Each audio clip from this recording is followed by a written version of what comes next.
So hari ni kita pergi Skudai hari Sabtu ni. So saya dapat job daripada kawan saya nak buat Puspakom. So kita nak ambil kereta dulu kat Skudai. Lepas tu kita buat pergi Puspakom Senai sebab dia nak batalkan, customer ni nak batalkan Grab. Batalkan Grab. So kita ambil kereta dulu, nanti dah sampai Puspakom nanti saya akan sambung lagi video. Okay, mana yang nak support saya, ketuk, cat, fitting, touch up, Puspakom, boleh Roger. Okay lah, kita ambil kereta dulu lah Panas collect kereta, nak buat Puspakom, batalkan Grab. So kita dah sampai dekat Puspakom Senai.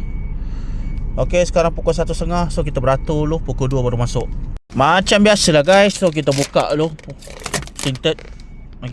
Okay guys, so alhamdulillah keputusan pun dah settle, dah keluar. Dah jom balik. So alhamdulillah dah selesai lah. Okay, so Papa kau boleh Roger saya. Okay, Papa bersyukur dengan rezeki hari ini.